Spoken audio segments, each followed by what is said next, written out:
प्यारे भक्तों, आज आप सभी श्रवण करेंगे कार्तिक मास की शुक्ला पक्ष की रविवार की 5 महापुण्य फल देने वाली कथा।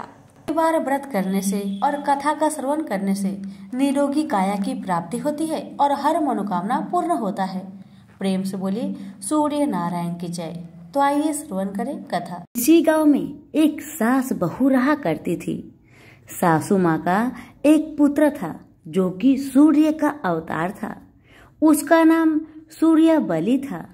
वह अधिकांश समय अंतर ध्यान ही रहता था। थोड़े ही समय के लिए वह घर में आता, फिर अंतर ध्यान हो जाता। जब कभी आता तो एक हीरा अपनी माँ व पत्नी को दे जाता था। इसी तरह वे अपना जीवन यापन कर रही थी। एक दिन माँ बेटे से बोली कि जितना तुम हमें खर्च करने के लिए देते हो उससे हमारा गुजारा नहीं होता है। तो पुत्र क्रोधित होकर कहने लगा, अपने भरण पोषण के सिवा तुम कुछ और कार्य में इसका उपयोग क्यों नहीं करती?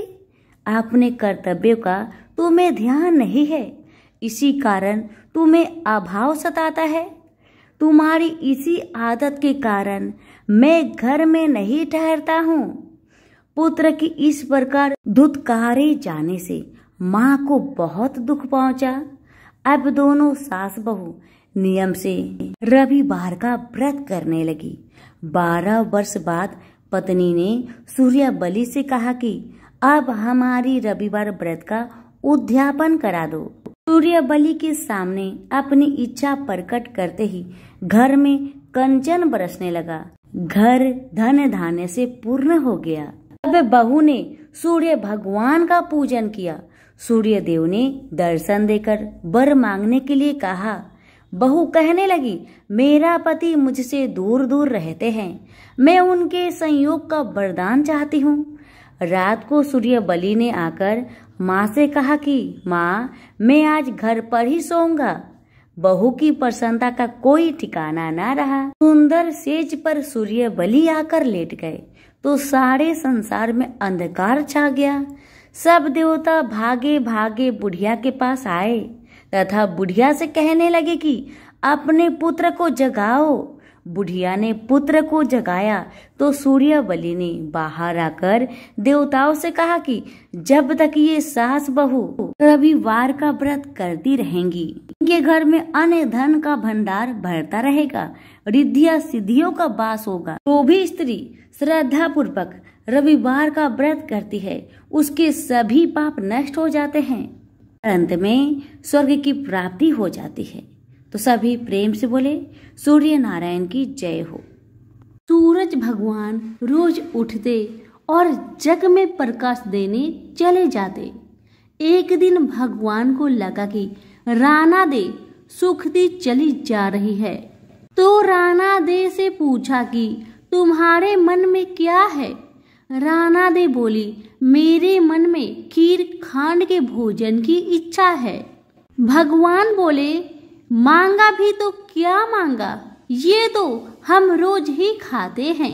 राना दे बोली, भगवान आप खीर खांड के भोजन जिमते हो, मैं तो खट्टी रब जिमती हूँ। भगवान बोले, राना दे तुम झूठ बोलती हो, एक जैसा भोजन मेरी माँ हमको देती है। राना दे बोली, सुबह आप मेरी थाली ले लेना, मुझे अपनी थाली दे देना, फिर आपको सब पता लग जाएगा। दूसरे दिन जिमते समय भगवान ने पानी के गिलास को टक्कर देकर गिरा दिया। माताजी बोली, तुम मत उठो, मैं दूसरा गिलास भर देती हूँ। माताजी गई, इतने में भगवान ने थालियां बदल दी। राना दे ने तो जल्दी ही खीर खांड के भोजन कर लिए, पर सूरज भगवान को खट्टी राब भाई नहीं और थाली पर बैठे रहे। माताजी बोली, आज इतनी देर क्यों लगा दी? भगवान बोले, आज तो खीर खांड खट्टी लग रही है। माताजी बोली, राना दे की थाली आपने क्यों ली? भगवान कहने लगे, माँ अपने घर में आप 2 जने और मैं जिसमें भी 2 भात, मैं नियम नियम पालन वाला और मेरे ही घर में ऐसा होता है तो दुनिया में क्या होता होगा। घर में सबका खाना एक जैसा बनाओ। वहां से वो कुम्हार के यहाँ गए और बोले, 2 पेट की हांडी किस कुम्हार ने बनाई। रतन कुम्हार को लगा आज तो भगवान आए हैं, माँ जी तो 1 टका देती है, ये 2 टका देंगे। और कुम्हार बोला, मैंने बनाई। भगवान बोले, आज के बाद 2 पेट की हांडी बनाए तो तेरे सहस्त्र पेट कर दूंगा। कुम्हार बोला, मेरा तो 1 पेट भरना मुश्किल है, सहस्त्र हो गए तो मैं क्या करूंगा। मैं अब 2 पेट की हांडी नहीं बनाऊंगा। इस तरह सूरज भगवान ने दुभांड मिटाई। तो सभी मिलकर बोलिए, सूरज भगवान की जय हो। एक गांव में एक बूढ़ी माई रहती थी। वह रविवार के दिन अपने घर को गोबर से लिपा करती थी। उसका यह अटल नियम था। बुढ़िया माई रविवार के दिन भर निराहार व्रत रहकर शाम को अन्न निर्मित खाद्य तथा फल भगवान सूर्य देव को अर्पित करती तथा उस प्रसाद को सूर्य अस्त होने से पहले ही ग्रहण कर लेती। इसी नियम से प्रत्येक रविवार को पूजन करने के कारण थोड़े ही दिनों में बूढ़ी माई का घर धन धान्य से भरने लगा। उस बुढ़िया का आर्थिक दशा में प्रगति देखकर उसकी एक पड़ोसन उससे जलने लगी। उसकी पड़ोसीन अपने मन में सोचने लगी कि मेरी गाय की गोबर से लिपने पोतने के कारण ही बुढ़िया माई इतनी धनवान बन रही है। पड़ोसन के मन में आया कि अब बुढ़िया को अपने गाय का गोबर गलती से भी लेने नहीं दूंगी। इसी कारण से वह पड़ोसन अपनी गाय को घर के भीतर बांधना शुरू कर दी, जिस कारण से बूढ़ी माई को गोबर मिलना बंद हो गया। बेचारी बुढ़िया अब तो दूसरे रविवार के दिन अपना घर को गोबर से न लिप सकी, इसलिए बड़ी असुविधा हुई। अपने नियम में बाधा पड़ने के कारण वह बुढ़िया बहुत उदास हो गई। मानसिक चिंता के कारण बुढ़िया उस दिन भगवान सूर्य देव को कुछ भी अर्पित ना कर सकी और न तो स्वयं ही प्रसाद रूप में कुछ ग्रहण किया। शाम को वह भूखी प्यासी चिंतातुर अवस्था में सो गई। रात्रि में भगवान सूर्य नारायण ने उस बुढ़िया को सपने में दर्शन देकर दुख का कारण पूछा। तब बूढ़ी माई ने दुखी होकर कहा कि आज गोबर न मिलने के कारण मैं नियम अनुसार आपका पूजन न कर सकी। मेरा नियम भंग हो गया है। इसी एक बात से अत्यंत दुखी हूँ। बुढ़िया की बातों से दरियाद्र होकर सूर्य भगवान ने कहा, मैं तुम्हें एक गाय देता हूँ जिससे तुम्हारी इच्छा पूर्ण होगी। मैं तुम्हारे व्रत पालन की निष्ठा से अत्यंत प्रसन्न होकर तुम्हें वरदान देना चाहता हूँ, अर्थात अब से सदैव तुम्हारा घर धन पुत्र आदि से संपन्न रहेगा। इतना कहकर भगवान वहीं अंतर ध्यान हो गए। सुबह उठने पर बुढ़िया ने अपने आंगन में एक बछड़े वाली गाय को देखा। रात्रि में देखे हुए सपने की बात बूढ़ी माई को याद आने लगी। बुढ़िया ने गाय को घर से बाहर बांधकर उसके चारे की व्यवस्था की। बूढ़ी माई के दरवाजे पर बंधी हुई गाय को देखकर उसी ईर्ष्यालु पड़ोसन के आश्चर्य का ठिकाना न रहा। उसी समय पड़ोसन क्या देखती है कि बूढ़ी माई के आंगन में जो गाय बंधी हुई है वह तभी गोबर करती है और वह गोबर सोने की होती है। इसे देखकर पड़ोसन की आंखें फटी की फटी रह गई। अब तो बूढ़ी माई के पड़ोसन ने उस सोने की गोबर के स्थान पर अपनी गाय का स्वाभाविक गोबर रखकर उसे उठा लिया, परंतु बूढ़ी माई को पड़ोसन की इस कपट चरण का भेद न जान सकी। बूढ़ी माई के इस अज्ञानता पर भगवान सूर्य देव ने विचार किया, मेरी गाय से इस बुढ़िया का उपकार नहीं हो रहा है। इसलिए भगवान ने अपनी माया से एक भयंकर तूफान उत्पन्न कर दिया, जिसके फलस्वरूप बड़े बड़े विशाल वृक्ष भी टूटकर भूमि पर गिरने लगे। इस विनाशकारी दृश्य को देखकर बूढ़ी माई ने अपने गाय को घर के भीतर बांध दिया। प्रातःकाल उस गाय से बूढ़ी माई को सोने की गोबर प्राप्त हुई। इसे देखकर बूढ़ी माई बहुत प्रसन्न हुई और वह उसकी सुरक्षा के लिए नित्य ही गाय को भीतर बांधती। बुढ़िया के सावधानी से अब उसकी पड़ोसन का कोई वश नहीं चलता था। एक दिन पड़ोसन ने बुढ़िया की गाय छीन लेने के उद्देश्य से एक चाल चली। उसने राजा के पास उपस्थित होकर राजा से निवेदन किया कि महाराज, मेरी पड़ोसन बुढ़िया के पास एक अद्भुत गाय है जो सोने की गोबर देती है, अतः वह गाय यदि महाराज आपके पास रहे तो उससे जनता का लाभ हो सकता है। राजा ने उसके प्रलोभन में आकर अपने सिपाहियों को आदेश दिया कि तुम लोग जाकर उस गाय को यहाँ ले आओ। सिपाहियों ने तुरंत आज्ञा का पालन किया। अब वह गाय का गोबर उठाकर न ले जाने पावे। आदेश देकर राजा महल में चले गए। उस दिन की रात में राजा को प्रसन्नता के कारण नींद न आई।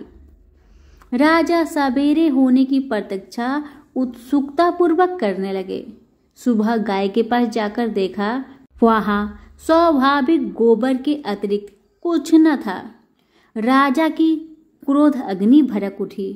उन्होंने बूढ़ी माई को बुलवाया और राजा ने उस बुढ़िया से पूछा, क्या तुम्हारी गाय सोने का गोबर देती है? इस बात की सूचना पर मैंने तुम्हारी गाय मंगवाई थी, फिर क्या कारण है कि गाय वैसा गोबर न दे सकी?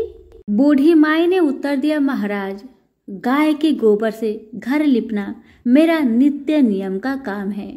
मैं दिन भर व्रत रहकर सायंकाल भगवान सूर्य को नैवेद्य अर्पित कर उस प्रसाद को ग्रहण करती हूँ। मेरे पास जब अपनी गाय न थी तो मैं पड़ोसन के गोबर से घर लिपती थी। देवयोग से गोबर के अभाव में एक दिन में अपने नियम का पालन न कर सकी।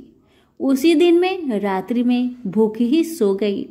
रात्रि में भगवान ने स्वप्न देकर मुझे यह गाय प्रदान की है। मेरी इस सियालू पड़ोसन ने आपको सूचना देकर मेरी गाय मुझसे छिनवा ली है। गाय के संबंध में बस मैं इतना ही जानती हूँ।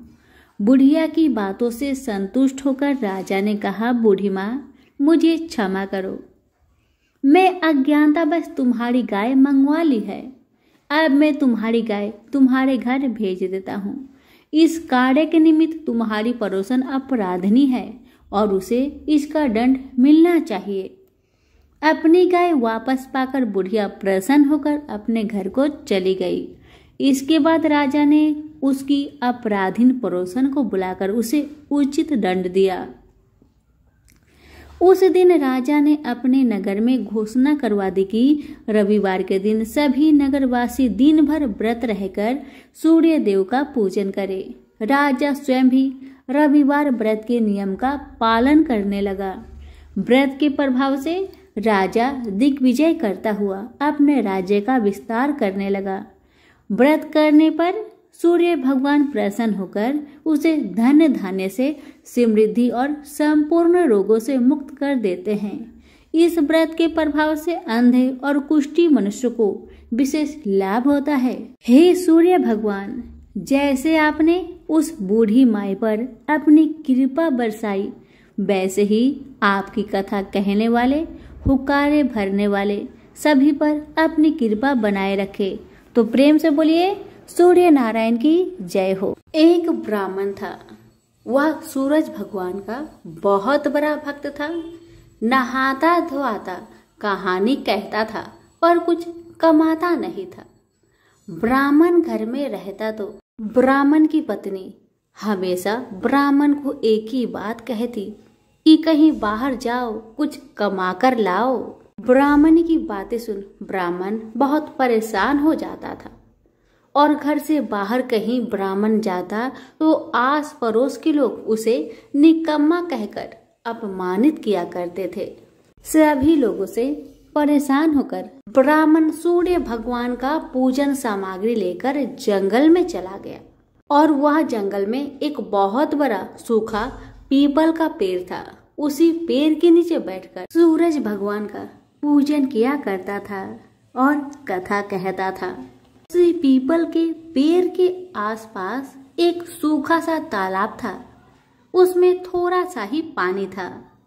उसी पानी से लोटा भरकर वह ब्राह्मण सूर्य नारायण को जल चढ़ाया करता था। पूजा का जल बहकर सूखे पीपल के वृक्ष से होकर सूखे तालाब में जाया करता था।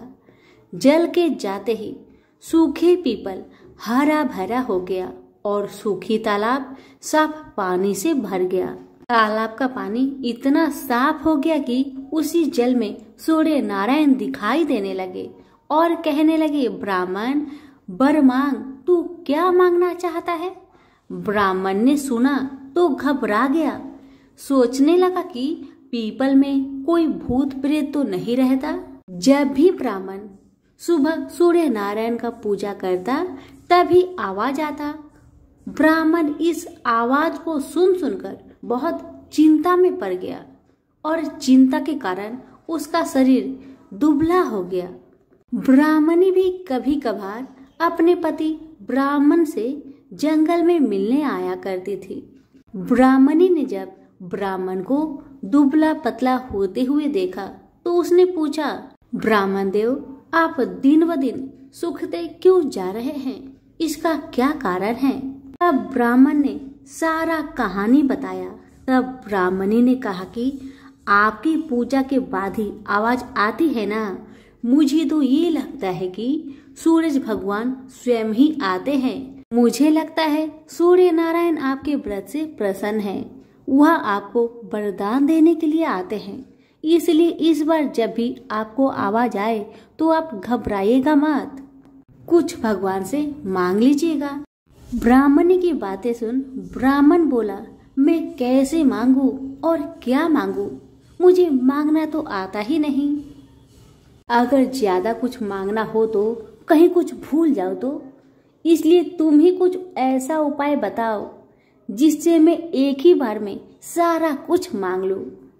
ब्राह्मण की बातें सुन ब्राह्मणी ने उत्तर दिया, ब्राह्मण देव, जब भी सूर्य भगवान आपसे वरदान मांगने को कहे तब आप इस प्रकार से कहना, 9 खांडे महल के अंदर सोने के पालने में पर पोते को दास दासियों द्वारा खिलाते अपने आंखों से देखो। इस प्रकार लंबी उम्र, महल, बेटे पोते, पर पोते और धन सब मिल जाएगा। क्योंकि जब धन होगा तभी तो सोने का पालना दास दासियां होंगे और आंखें घुटने ठीक होंगे, और तभी तो पर पोते को सोने के पालने में झूला झूला सकेंगे और देख सकेंगे। दूसरे दिन पूजा के बाद जैसे ही आवाज आया तो ब्राह्मण ने वैसा ही किया जैसे ब्राह्मणी ने समझाया था। ब्राह्मण ने हाथ जोड़कर सूर्य भगवान से प्रार्थना किया, हे सूर्य नारायण, अगर आप मेरे पूजा से प्रसन्न है तो मुझे वर दीजिए कि 9 खांडे महल के अंदर सोने के पालने में पर पोते को दास दासिया द्वारा खिलाते अपनी आंखों से देखो। ब्राह्मण के बातें सुन सूरज भगवान ने कहा, देखने में तो ब्राह्मण सीधा साधा भोला भाला लगता है, पर एक ही बार में सब मांग लिया। सूरज भगवान ने कहा, जा तेरी इच्छा पूरी हो, जो तुमने मांगा तुम्हें अवश्य मिलेगी। ब्राह्मण जंगल से घर आया तो देखा कि उसकी टूटी हुई झोपड़ी की जगह एक 9 खांडा महल खड़ा है। दास दासी आ और जा रहे थे। ब्राह्मण ने उनसे कहा, यहाँ मेरी झोपड़ी और बूढ़ी ब्राह्मणी रहती थी, वो कहाँ गई, क्या तुम्हें पता है? इतने में ही उस 9 खांडे महल के दरवाजे से एक सुंदर औरत गहनों और सुंदर कपड़ों से सजी हुई बाहर आई और ब्राह्मण से बोली, आ जाइए, अपना ही घर है। ये सब तो सूर्य नारायण का चमत्कार है। उन्होंने आपकी मनोकामना को पूर्ण कर दिया है। ब्राह्मण की बातें सुन ब्राह्मण ने कहा, हम इतने सारे धन का क्या करेंगे? ब्राह्मणी ने कहा, क्या नहीं हो सकता है, धन से क्या नहीं हो सकता है, दान पुण्य यज्ञ होम करेंगे। फिर ब्राह्मण ने वैसा ही किया जैसे ब्राह्मणी ने बताया था। अब सब राजा की जगह ब्राह्मण का गुणगान करने लगे।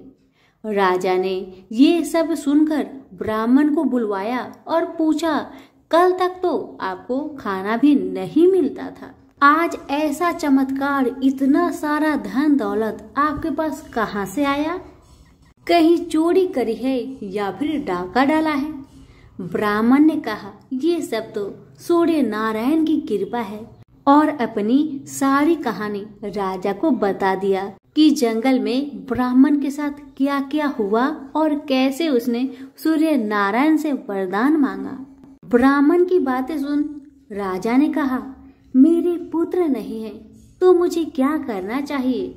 ब्राह्मण ने राजा को सूर्य भगवान की पूजा विधि बताई और कहा, महाराज आप भी सूर्य नारायण का व्रत करें, आपकी सारी मनोकामना सूर्य नारायण जरूर पूरी करेंगे। ब्राह्मण के बताए हुए नियम से राजा ने भी सूर्य नारायण का व्रत किया और सूर्य नारायण के व्रत के प्रभाव से राजा को भी पुत्र का प्राप्ति हुआ। सभी सूर्य नारायण की जय जयकार करने लगे। हे सूर्य भगवान, जैसे ब्राह्मण और राजा की मनोकामना को पूर्ण किया वैसे ही सबकी करना।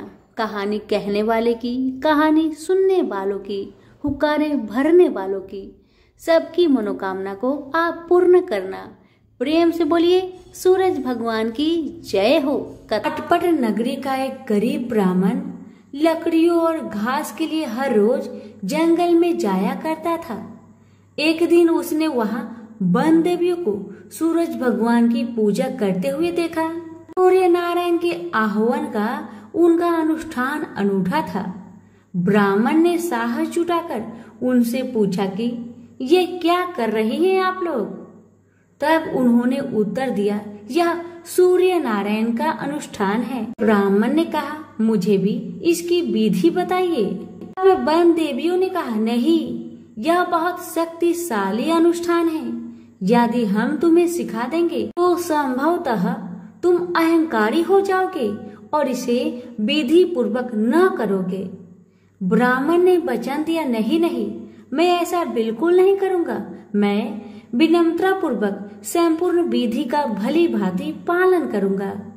तब वन देवियों ने कहा, उसे अनुष्ठान की विधि समझाई कि रविवार को चंदन सार से सूर्य नारायण का चित्र बनाकर उसे पुष्प और फल अर्पित करे। उसके बाद 6 महीने तक हर रविवार को वह ऐसा ही करे। फिर उसके अगले 6 महीने गरीबों को दान करे। ब्राह्मण घर गया और रविवार से अनुष्ठान प्रारंभ कर दिया। उसके अनुष्ठान से सूरज भगवान बहुत प्रसन्न हुए। धन धान्य से ब्राह्मण का घर भर गया। उसे बहुत प्रसिद्धि प्राप्त हुई। एक दिन रानी ने उसे बुलवाया। राजमहल में जाते समय भय से उसकी टांगे कांप रही थी।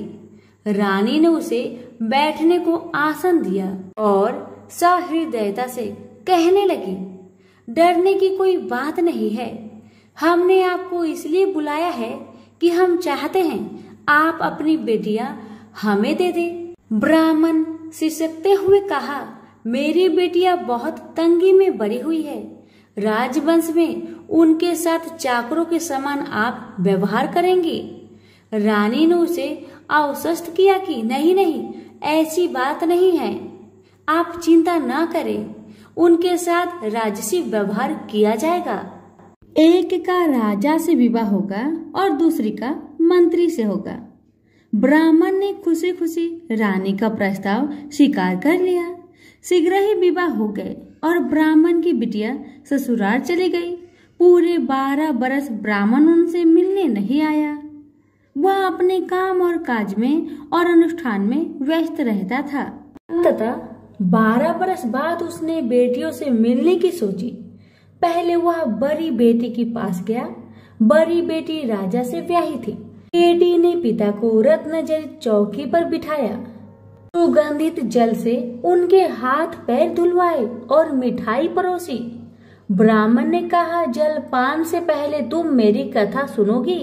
पर बेटी ने कहा, नहीं बाबा, आज मुझे अवकाश नहीं। महाराज अखेट के लिए प्रस्थान करने वाले हैं, मुझे उनके खाने की व्यवस्था करनी होगी। ब्राह्मण को उसका व्यवहार बहुत अशिष्ट लगा। वह क्रोध होकर वहां से चल पड़ा। ब्राह्मण वहां से छोटी बेटी के पास गया, जो कि मंत्री से ब्याही गई थी। बेटी पिता को देखकर बहुत प्रसन्न हुई। बेटी ने उसे नक्काशीदार चौकी पर बिठाया, सुगंधित जल से हाथ पांव धुलवाए और उनके खाने के लिए मिठाई लेकर आई। ब्राह्मण ने कहा, बेटी, जलपान से पहले तुम्हें मेरी कथा सुननी होगी। बेटी ने कहा, हाँ अवश्य बाबा, कथा सुनकर मुझे प्रसन्नता होगी। यह कहकर वह घर के भीतर जाकर 6 मोती लेकर आई। 3 मोती पिता के हाथ पर रखे और 3 अपने हाथ में रखे। यह कथा ब्राह्मण ने आज से पहले किसी को नहीं सुनाई थी। उसने बेटी को बताया कि कैसे वह वन देवियों से मिला और कैसे उन्होंने उसे सूर्य नारायण का अनुष्ठान पूजन विधि बताया। बेटी ने एक एक शब्द को बड़े ध्यान से सुना। फिर ब्राह्मण ने मुदित मन से जलपान ग्रहण किया और घर लौट आया। पंडिताइन ने बेटी की कुशल क्षेम पूछी। ब्राह्मण ने उसे सारी बातें बताई और कहा कि बड़ी वाली मेरी बेटी ने मेरी कथा नहीं सुनी, उसे इसका फल भुगतना पड़ेगा। और वही हुआ। उसका पति सेना लेकर दूसरे राज्य पर आक्रमण करने गया था और वापस नहीं लौटा, पर दूसरी बेटी ने उसकी कथा सुनी थी, सो वह सुखी थी। उसकी समृद्धि दिनों दिन बढ़ती गई। दुर्भाग्य से बड़ी बेटी का पिंड नहीं छोड़ा। उसके लिए एक एक दिन काटना दूभर हो गया था। एक दिन उसने अपने बड़े बेटे से कहा, घर में कुछ नहीं है, अपनी मौसी के पास जाओ और कोई उपहार लेकर आओ, वह जो दे घर ले आना। अगले रविवार को राजकुमार मौसी के घर गया। वहां वह तालाब पर गया और स्नान करने आई औरतों से पूछा, तुम किसके यहाँ काम करती हो? उन्होंने उत्तर दिया, हम मंत्री की पत्नी की दासियां हैं। राजकुमार ने कहा, अपनी मालकिन से जाकर कहो कि उनकी बहन का बेटा आया है। ये भी कह देना कि उसके कपड़े फटे हुए हैं, इसलिए वो उसे पिछले दरवाजे से महल के भीतर आने दे। दासियां उसे पिछले दरवाजे से भीतर ले गई। मौसी ने उसके नहाने के लिए सुवासित जल रखवाया, पहनने को नए कपड़े दिए और राजसी भोज करवाया। फिर उसने बेटे को मोहरों से भरा हुआ कद्दू दिया। वह चलने लगा तो मौसी ने कहा, इसे संभाल कर ले जाना, कहीं खोना मत। पर रास्ते में सूर्य भगवान ने माली के भेष धारण करके मोहर से भरा हुआ कद्दू चुरा लिया। वह घर पहुंचा तो माँ ने उससे पूछा कि मौसी ने तुम्हें क्या दिया? राजकुमार ने खाली हाथ दिखाते हुए कहा, जो भाग्य ने दिया वह कर्म ने छीन लिया, मौसी ने जो दिया वह रास्ते में खो गया। अगले रविवार को रानी ने दूसरे बेटे को भेजा। वह भी शहर के तालाब पर गया और नहाने धोने आई औरतों से पूछा, तुम कहाँ काम करती हो? औरतों ने कहा, हम मंत्री की पत्नी की दासियां हैं। अपनी मालकिन से कहो कि उसकी बहन का बेटा आया है। और उसे भी पिछले दरवाजे से भीतर ले जाया गया। नहाने और नए कपड़े पहनने के बाद राजकुमार ने भोजन किया। वह चलने लगा तो मौसी ने उसे मोहर से भरी हुई खोखली छड़ी दी और बोली, इसे संभाल कर ले जाना, कहीं खोना मत। रास्ते में सूरज भगवान ग्वाले का रूप धरकर आए और उसकी छड़ी चुरा लिए। वह घर पहुंचा तो रानी ने उससे पूछा कि मौसी ने तुम्हें क्या दिया? राजकुमार ने खाली हाथ दिखाकर कहा, जो भाग्य ने दिया वह कर्म ने छीन लिया। तीसरे रविवार को रानी ने तीसरे बेटे को भेजा। वह भी सीधे तालाब पर गया। मौसी ने उसकी भी वैसे ही खातिरदारी की। उसे नहलवाया, कपड़े दिए और खाना खिलाया। चलते समय उसने उसे मोहर से भरा हुआ खोखला नारियल दिया और कहा, इसे संभाल कर ले जाना, खोना मत। रास्ते में राजकुमार कुएं की जगह पर सुस्ताने के लिए रुका। जैसे ही उसने नारियल जगत पर रखा, वह लुढ़क कर कुएं में गिर गया। छपाक। वह घर पहुंचा तो रानी माँ ने पूछा कि वह क्या लाया है। राजकुमार ने जवाब दिया, जो भाग्य ने दिया वह कर्म ने छीन लिया। चौथा राजकुमार गया, तभी वही हुआ। उसे मोहर से भरा हुआ कुल्हड़ मिला, जिसे सूर्य नारायण चील बनकर झपट ले गए। पांचवें रविवार को रानी खुद गई और जाकर तालाब पर खड़ी हो गई। छोटी बहन उसे खुद लेने के लिए आई और पिछले दरवाजे से घर में ले गई।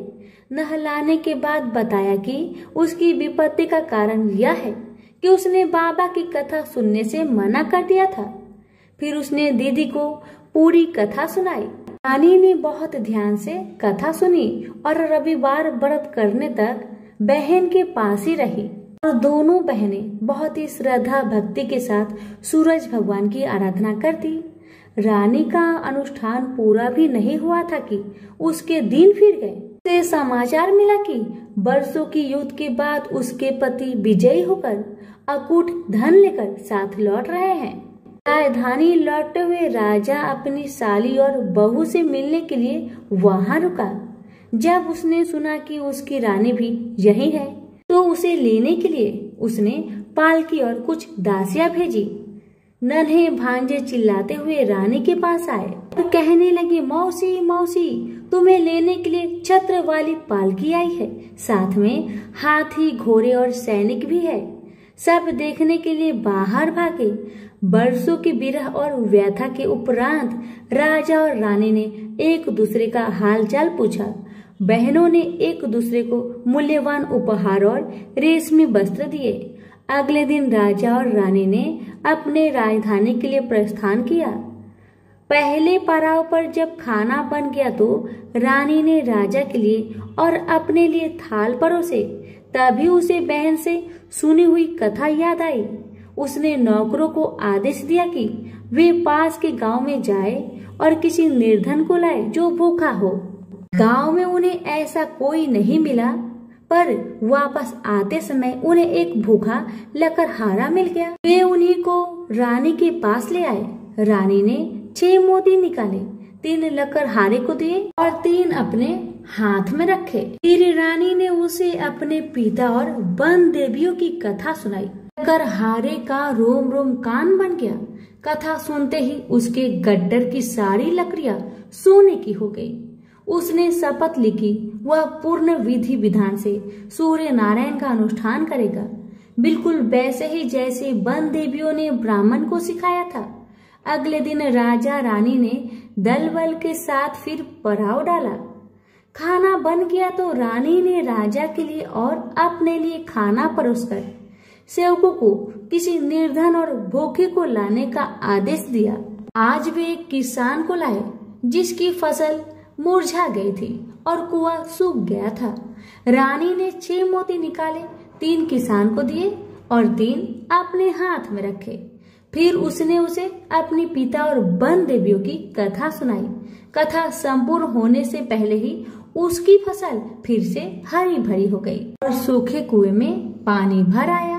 वापस जाते समय उल्सित किसान ने शपथ ली कि वह संपूर्ण विधि विधान के साथ सूर्य नारायण का अनुष्ठान करेगा, जैसा कि वन देवियों ने ब्राह्मण को सिखाया था। तीसरे पड़ाव पर रानी ने एक बुढ़िया को सूरज भगवान की कथा सुनाई। बुढ़िया का बेटा जंगल में खो गया था, दूसरा तालाब में डूब गया था और तीसरा सांप काटने पर मर गया था। रानी की कथा सुनते ही बुढ़िया के तीनों बेटे एक एक करके पड़ाव पर आ गए। बुढ़िया खुशी के आंसू बहाते हुए वहां से गई। उसने प्रण किया कि वह सूरज भगवान की उसी विधि से आराधना करेगी जो वन देवियों ने ब्राह्मण को सिखाया था। चौथे पड़ाव पर रानी के चाकर एक हाथ पांव विहीन आदमी को लाए। उसकी आंखें इतनी कमजोर थी कि उसे मुश्किल से ही कुछ दिखता था, यहाँ तक कि उसका कोई नाम भी नहीं था। लोग उसे लोथ कहते थे। चाकरों ने उसे जब देखा तब वह मुंह के बल पड़ा था। वे उसे उठाकर पड़ाव पर ले आए। रानी ने उसे नहलवाया और नए कपड़े पहनने को दिए। फिर उसने 6 मोती निकाले, 3 लोथ के पेट पर रखे और 3 अपने हाथ में रखे। फिर उसने उसे अपने पिता और वन देवियों की कथा सुनाई। अपाहिज आदमी ने पूरा श्रद्धा से कथा को सुना। कथा सुनते ही उसके हाथ पैर निकल आए और इसके आंखों की ज्योत भी लौट आई। वो भी जाते समय अति प्रसन्न होकर गया। उसने शपथ लिया कि वह सूर्य नारायण की विधि पूर्वक आराधना करेगा, जैसे कि वन देवियों ने ब्राह्मण को बताया था। अगले दिन राजा और रानी अपनी राजधानी पहुंच गए। वे महल में भोजन करने के लिए बैठे तो सूरज भगवान स्वयं प्रकट हुए और उनके साथ भोजन करने की मनसा दर्शाई। राजन ने महल के सारे दरवाजे खुलवा दिए और अनेकानेक उत्कृष्ट व्यंजन बनाने का आदेश दिया। प्रत्येक पकवान को 6 अलग अलग खुशबुओं के साथ परोसा गया। सूर्य नारायण और राजा खाने के लिए बैठे। सूर्य नारायण को पहले कौर में ही एक लंबा वाल दिखा। वह क्रोधित होकर चिल्लाए, यह किस अधम स्त्री का वाल है। रानी भय से पीली पड़ गई। उसे याद आया कि अपनी विपत्ति के 12 वर्षों में वह उल्टे के नीचे बैठकर कंघी किया करती थी। संभवतः वह उसी का वाल है।